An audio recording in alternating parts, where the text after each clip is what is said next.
milenial dimanapun berada. Kali ini kita bahas kisah lengkap tentang Isra Mi'raj Nabi Muhammad Sallallahu Alaihi Wasallam. Isra Mi'raj adalah peristiwa luar biasa, peristiwa maha dahsyat yang dialami oleh Nabi Muhammad Sallallahu Alaihi Wasallam. Sebelum hijrah ke Madinah, sebelumnya tidak ada satupun manusia yang mengalaminya, menempuh perjalanan super kilat lalu naik ke langit hingga Sidratul Muntaha. Isra adalah perjalanan Nabi Muhammad dari Masjidil Haram di Mekah ke Masjidil Aqsa. Sedangkan Mi'raj adalah perjalanan Nabi Muhammad dari bumi menuju langit ketujuh, lalu dilanjutkan ke Sidratul Muntaha. Sidratul Muntaha menjadi akhir perjalanan untuk menerima perintah Allah Subhanahu wa Ta'ala. Perintah tersebut berupa sholat 5 waktu sehari semalam.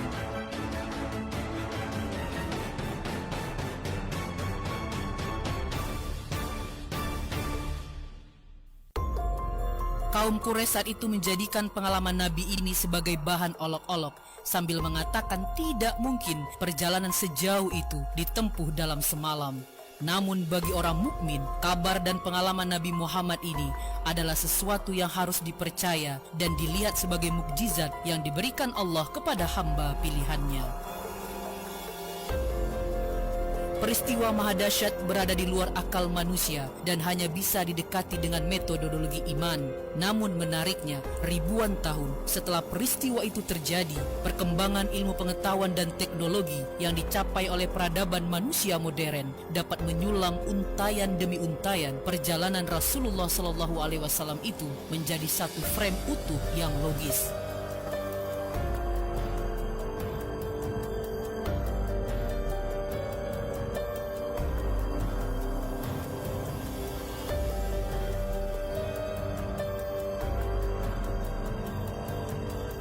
Jarak Mekah dan Yerusalem yang begitu jauh, lebih kurang 1234 km atau lebih kurang 767 mil, hanya ditempuh dalam waktu satu malam adalah sesuatu yang mustahil. Ditambah pula naik ke surga yang sama sekali tak terbayangkan seberapa jauh jaraknya dan di mana letaknya serta bagaimana bentuknya.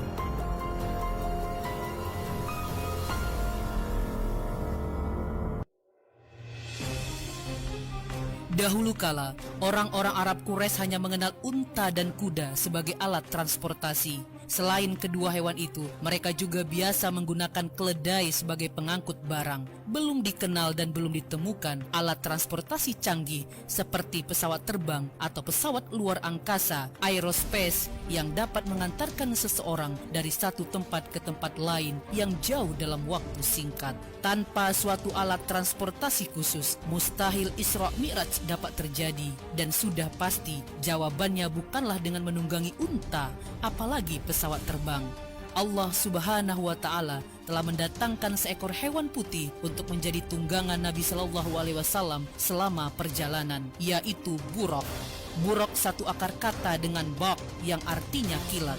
Buraq bukanlah pesawat terbang atau UFO, Unidentified Flying Object, atau benda terbang tak dikenal. Berikut ini adalah beberapa ayat Al-Quran dan hadis yang terkait dengan Isra Mi'raj yang seharusnya meneguhkan keimanan kita akan kebenaran peristiwa ini. Namun sebelumnya, jangan lupa like, subscribe, dan share. Apa yang kamu tahu, yang lain juga harus tahu.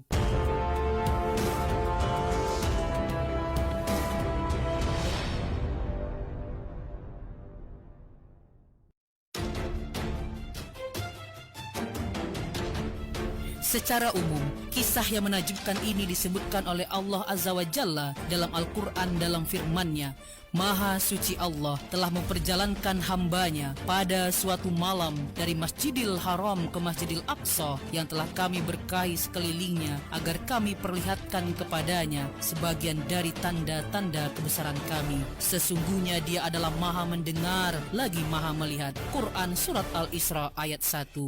Usai salat Isya dan beristirahat sejenak, Rasulullah SAW yang saat itu terbaring di Masjidil Haram didatangi malaikat Jibril. Dada beliau dibelah, lalu hatiku dikeluarkan dan dicuci dengan air zam-zam, kemudian dikembalikan ke tempatnya dan memenuhinya dengan iman dan hikmah. Sabda beliau dalam riwayat Imam Bukhari dari Malik bin Sa'sa'ah, Setelah itu didatangkanlah Buraq yang nantinya menjadi kendaraan beliau sewaktu Isra.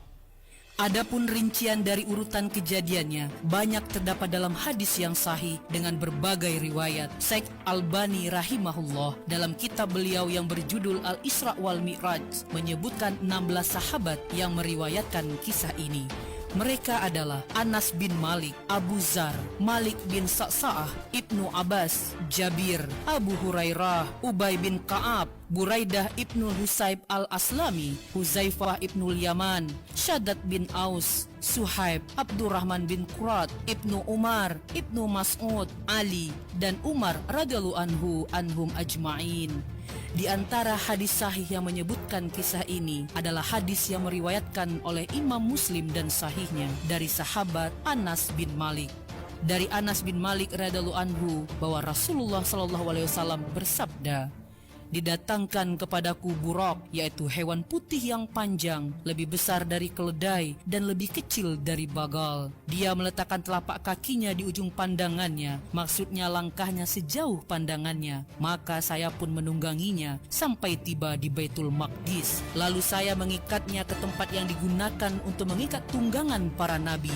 Kemudian saya masuk ke masjid dan salat 2 rakaat kemudian keluar. Kemudian datang kepadaku Jibril alaihissalam dengan membawa bejana berisi khamar dan bejana berisi air susu. Aku memilih bejana yang berisi air susu. Jibril kemudian berkata, engkau telah memilih yang sesuai fitrah." Naik ke langit pun dimulai. Kemudian Jibril naik bersamaku ke langit pertama, dan Jibril meminta dibukakan pintu. Maka dikatakan kepadanya, "Siapa engkau?" Dia menjawab, "Jibril." Dikatakan lagi, "Siapa yang bersamamu?" Dia menjawab, "Muhammad." Dikatakan, "Apakah dia telah diutus?" Dia menjawab, "Dia telah diutus." Maka dibukakan bagi kami pintu langit, dan saya bertemu dengan Adam. Beliau menyambutku dan mendoakan kebaikan untukku. Kemudian kami naik ke langit kedua. Lalu Jibril alaihissalam meminta dibukakan pintu. Maka dikatakan kepadanya, "Siapa engkau?" Dia menjawab, "Jibril." Dikatakan lagi, "Siapa yang bersamamu?" Dia menjawab, "Muhammad." Dikatakan, "Apakah dia telah diutus?" Dia menjawab, "Dia telah diutus." Maka dibukakan bagi kami pintu langit kedua, dan saya bertemu dengan Nabi Isa bin Maryam dan Yahya bin Zakaria salawatullahi alaihima. Beliau berdua menyambutku dan mendoakan kebaikan untukku. Kemudian Jibril naik bersamaku ke langit ketiga, dan Jibril